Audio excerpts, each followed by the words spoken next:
Hello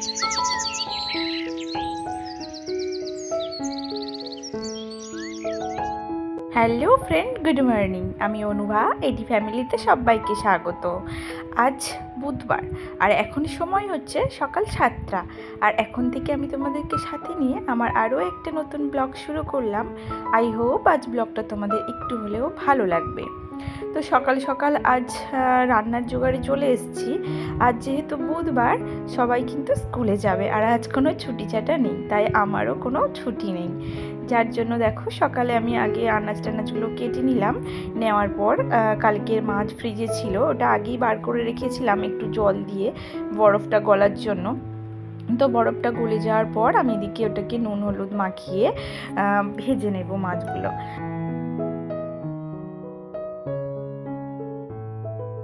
আর আজকে রান্না করব এই ইলিশ মাছের মাথা দুটো দিয়ে একটু কুমড়ো পুঁই শাক দিয়ে চচ্চড়ি করব।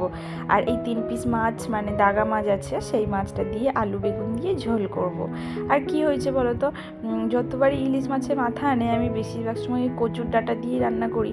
আর আমার অনেক দিন ধরেই ইচ্ছে ছিল একটু কুমড়ো পুঁই শাক দিয়ে চচ্চড়ি খাওয়ার, তাই জন্য আজ কিন্তু ওই মাথা দুটো দিয়েই কুমড়ো পুঁই শাক দিয়ে একটু চচ্চড়ি করে নেব।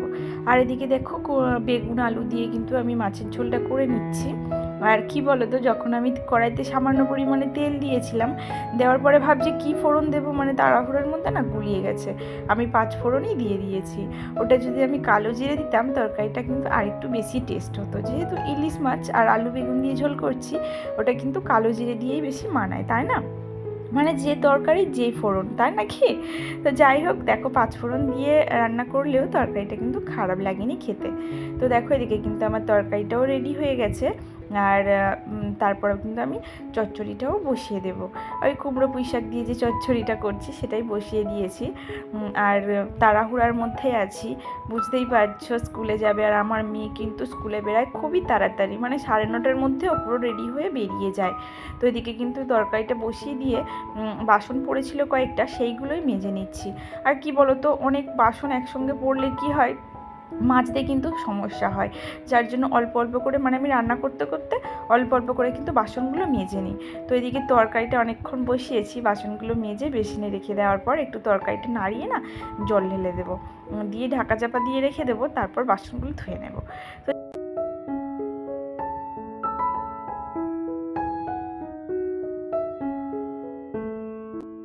তো দেখো এদিকে কিন্তু আমার চচ্চড়িটা রেডি হয়ে গেছে, আর আমি ঢেলে নিচ্ছি। আর চচ্চড়িটা হওয়ার পর কিন্তু আমি মেয়েকে খেতেও দিয়ে দেবো। আর ও খাওয়ার, মানে ওকে খেতে দেবো, ও একা একাই খেতে পারে এখন ভালোই। আর একটু ফোন দেখতে দিলে তো আরও তাড়াতাড়ি খাওয়া হয়ে যায়। তো দেখো এদিকে কিন্তু ও ফোন দেখতে দেখতে ভাতটা খেয়ে নিচ্ছে। আর ওকে খেতে দিয়েছে, আমি কিন্তু ওর টিফিনটা বানিয়ে নিচ্ছি।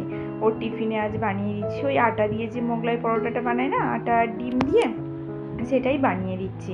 আর এটা কিন্তু বাচ্চাদের পেটও ভরে আর খুবই হেলদি হয়। এই জিনিসটা একদম হালকা তেলে ভাজা যায়, মানে করা যায় আর কি। আর আটা দিয়ে এটা মানে যত তুমি গুড় দেবে তত মিষ্টি, কথাই বলে না? তো এটাকে তুমি যদি আরও অনেক রকম সবজি বা মানে পেঁয়াজ কাঁচা লঙ্কা ময়দা দিয়ে ডিম দিয়ে যদি বানাও আরও টেস্টফুল হয়। কিন্তু যেহেতু আমার মেয়ে কোনো সবজি খেতে চায় না আর পেঁয়াজটাকেও খুব একটা ভালোবাসে না, যার জন্য কিন্তু আমি শুধু আটা দিয়ে আর ডিম দিয়ে ওকে বানিয়ে দিলাম। এটা ময়দা দিলে আরও টেস্টি হয় কিন্তু, মানে আটার থেকে ময়দার জিনিস খেতে ভালো লাগে না। তো যাই হোক, দেখো ওর কিন্তু টিফিনে এরকম দুটো বানিয়ে দিলাম। আর কি বলতো, বাচ্চারা তো আর একা খায় না, আর ওর বন্ধু বান্ধব সবাই থাকে, তো ওদেরকেও তো শেয়ার করে খায়। ওকে বারণ করি যে কারোর জিনিস খাবে না আর কারোর জিনিস দেবে না, মানে এতে অনেক সমস্যা হতে পারে, এখনকার দিনকাল তো ভালো না। তো ওই জন্য ওকে খেতেও বারণ করি আর দিতেও বারণ করি, কিন্তু ওরা তো আর কথা শুনবে না, ওরা ঠিকই দেবে বন্ধু বান্ধবদের। তাই জন্য একটু বেশি বেশি কিন্তু ওদেরকে দিই। তো দেখো ওরা কিন্তু রেডি হয়ে বেরিয়ে যাচ্ছে। আর তারপর কিন্তু আমার এদিকে অনেক কাজ আছে, সেগুলো সারবো। ওরা বেরিয়ে যাওয়ার পর আমি কিন্তু একটু রুটি বানিয়ে নিয়েছিলাম নিজের জন্য। আর রুটিটা খাওয়ার মতো তেমন কিছু ছিল না, যার জন্য আমি একটু ডিম ভেজে নিয়েছিলাম, ডিম ভাজা দিয়ে রুটি খেয়ে নিচ্ছি।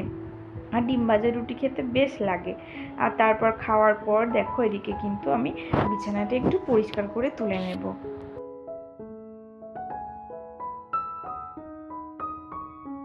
যে যার মতো কিন্তু ব্যস্ত হয়ে গেল, আর আমি যেমন একা সেরকম একাকিত্বেই অভ্যস্ত হয়ে গেলাম, তাই না?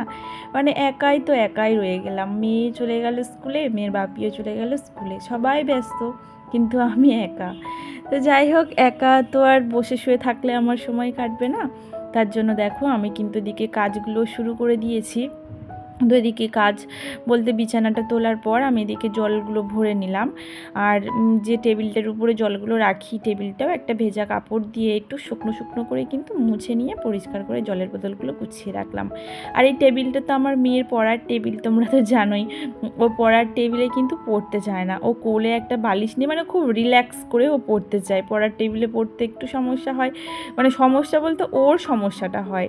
তো যাই হোক, টেবিলটা এমনি এমনি পড়েছিল, যার জন্য আমি একটা কাজে লাগিয়ে নিলাম। মানে শুধু শুধু পড়ে থেকে কোনো লাভ নেই, যার জন্য আমি একটু জলের বোতলগুলো ওর উপরে সাজিয়ে সাজিয়ে রাখলাম। একটু বুদ্ধি খাটালেই দেখবে ছোটোখাটো জিনিস দিয়ে কিন্তু অনেক কিছু করা যায়, তাই না? তো যাই হোক, দেখো এদিকে কিন্তু মোটামুটি সব কাজ কমপ্লিট হয়ে গেছিলো। হওয়ার পর আমি ভাবলাম যে অনেক দিন ধরেই ভাবছি যে কিচেনটাকে একটু ডিপ ক্লিনিং করব, কিন্তু করাই হচ্ছিল না সময়ের অভাবে। মানে এই দিনটার অপেক্ষা করছিলাম যে কবে ওরা স্কুলে যাবে আর আমার সকাল সকাল রান্না হয়ে গেলে আমি কিন্তু ডিপ ক্লিনিংটা করব। তো দেখো আলটিমেট সেই দিনটাই আমার এসছে আজ। তো আজকে কিন্তু আমি পরিষ্কার করে ডিপ ক্লিনিং করে নিচ্ছি। ওই ভিমবার জেল সাবান দিয়ে আর একটু স্কচ ব্রাইট দিয়ে কিন্তু আমি পরিষ্কার করে পুরো কিচেনটাকে, গ্যাস ওভেনটাকে, স্ল্যাব পুরোটাই কিন্তু আমি সাবান আর স্কচ ব্রাইট দিয়ে কিন্তু ঘষে মেজে নেব। আর এইভাবে ডিপ ক্লিনিং করি আমি। আমার কিন্তু কি বলতো, যেহেতু দেখতেই পাচ্ছ চিমনি আছে, সেহেতু কিন্তু আমার একদমই তেল চিটচিটে পড়ে না। সামান্য একটু একটু যেগুলো তেল ছিটিয়ে পড়ে ওই মাছ ভাজতে গেলে বা সবজি দিলে যখন তেল একটু ছিটিয়ে গিয়ে পড়ে, যার জন্য কিন্তু আমি এরকমভাবে ক্লিনিং করি। আর আমার রান্নাঘর সবসময় পরিষ্কার পরিচ্ছন্ন থাকে। এইভাবে ক্লিনিং করার জন্য আমি সপ্তাহে 2-3 বার করার চেষ্টা করি এটা, কিন্তু কখনো কখনো একবারও হয়ে যায়। তো যাই হোক, দেখো এদিকে কিন্তু সব পরিষ্কার করে স্কচ ব্রাইট দিয়ে মাজার পর না, আমি একটা বালতিতে হাফ বালতির মতো জল নিয়েছিলাম। নেওয়ার পর একটা ন্যাকড়া ভিজিয়ে ভিজিয়ে পরিষ্কার করে সব মুছে নিয়েছি ভেজা ন্যাকড়াটা দিয়ে। তারপরেও আবারও কিন্তু আমি ভেজা ন্যাকড়া দিয়ে পরিষ্কার করে মুছে নিয়েছিলাম। নেওয়ার পর দেখো আমার কিচেনটা পুরো কিন্তু একদম চকচক করছে, মানে ঝাঁ চকচকে হয়ে গেছে বলতে পারো। আর এরকম পরিষ্কার পরিচ্ছন্ন জিনিস দেখতে কার না ভালো লাগে বলো? আর ভীষণই মনটা কিন্তু ভালো হয়ে যায়। শুভ সন্ধ্যা বন্ধুরা।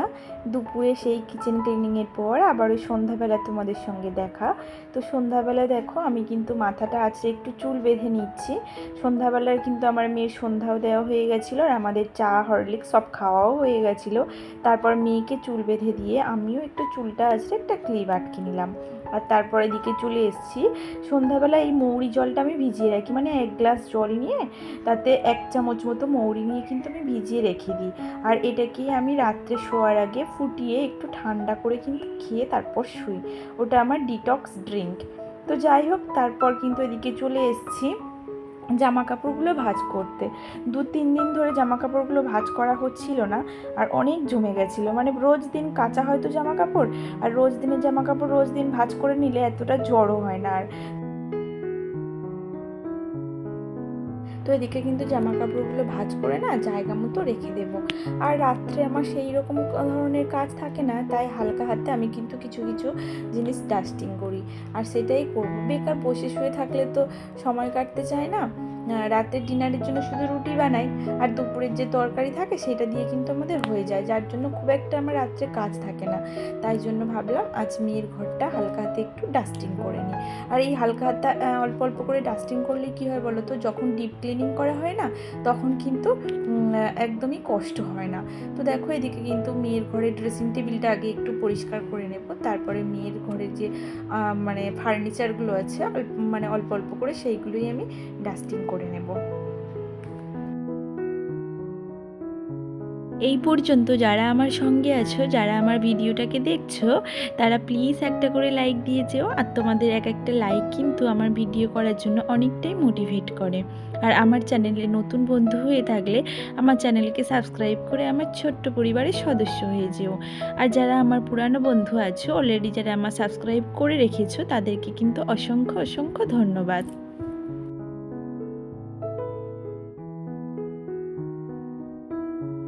আমার ঘরে তেমনভাবে কিন্তু কোনো দামি আসবাবপত্র নেই, যেটুকু আছে সেটুকুই কিন্তু আমার কাছে অনেকটাই।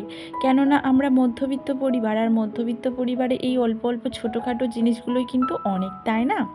তো আমার একটা বোন আমাকে মানে কমেন্টসে বলেছিল আমার হোম ট্যুর দেওয়ার জন্য, তো দেব অবশ্যই হোম ট্যুর। তো একটু সময় লাগবে, কেন কি বলো তো, হোম ট্যুর দেওয়ার জন্য একটু তো গুছিয়ে নিতে হয়।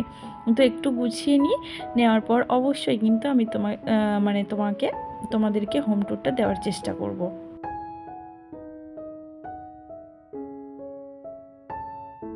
তো দেখো, এদিকে কিন্তু মেয়ের ঘরের দেওয়াল আলমারিটাও মুছে নিলাম ড্রেসিং টেবিল পরিষ্কার করার পর। আর দেওয়াল আলমারিটা মানে পরিষ্কার করা না করাই সমান, ওটা সবসময় কিন্তু ঝাপসা হয়েই থাকে। আর ঝাপসা হয়ে থাকলেও তবু বাইরের কাছে যখন ময়লা পড়ে আরও বেশি ঝাপসা যাতে না হয়, যার জন্য একটু পরিষ্কার করতে হয়। তো দেখো, তারপর কিন্তু সুইচ বোর্ডটাও পরিষ্কার করে নিলাম। আর সুইচ বোর্ডটা দেখবে সবসময় যেহেতু ওগুলো ইউজ করা হয় না, মানে হাত লাগে সুইচ বোর্ডে, কেমন একটা যেন কালো কালো দাগ পড়ে যায়। আর সুইচ বোর্ডের মাঝখানে দেখবে মাকুর সাথে জাল করে ঝুল পড়ে আর কি। তো ওইগুলা সবসময় মানে একটু হালকা হাতে যখন সময় পাবে একটু শুকনো কাপড় দিয়ে যদি মোছা যায় না, বেশ পরিষ্কার থাকে কিন্তু সুইচ বোর্ডগুলো।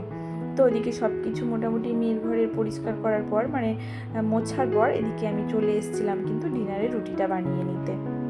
আর রুটিটা বানিয়ে নেওয়ার পর আমরা সবাই একসঙ্গে বসে কিন্তু খেয়ে নেব। তো আমি আর আমার হাজব্যান্ড বসেছি খেতে রুটিটা, আমার মেয়ে তখনও বসেনি, মানে ওর হরলিক্স দিয়ে রুটি খাবে, তো হরলিক্সটা গরম ছিল বলে ও কিন্তু খেতে বসেনি। তো এদিকে আমাদের খাওয়া দাওয়ার পর আমি চলে এসেছিলাম কিচেনটাকে একটু পরিষ্কার করে নিতে। মানে কিচেনটা একটু মুছে রাখলেই কি হয়, যেহেতু রুটি করা হয় তো রুটির গুঁড়ো পড়ে আর নোংরা পড়ে, আটা ফাটা হয়ে কেমন নোংরা হয়ে থাকে, যার জন্য কিন্তু অনেক মাকড়সা আরশোলা রাত্রে এগুলো মানে দৌড়াদৌড়ি করে। ওরা তো নোংরা জায়গায় বেশি দৌড়াদৌড়ি করতে ভালোবাসে, তাই না? তো একটু পরিষ্কার থাকলে কিন্তু ওদের উপদ্রবটা একটু কমই হয়। তাই জন্য আমি রোজ দিনই চেষ্টা করি মানে কিচেনটা রাত্রে শোয়ার আগে মানে একটু ক্লিনিং করে শুতে। অ্যাজ ইউজুয়াল রোজ রাত্রে খাওয়ার পর যেমন আমি ব্রাশ করতে করতে পায়চারি করি, আজকেও তার অন্যথা না। তো ব্রাশ করতে করতে পায়চারি করে নিচ্ছি। আর আজ ভিডিওটা এই পর্যন্ত শেষ করছি, দেখা হচ্ছে পরের ভিডিওতে, টাটা।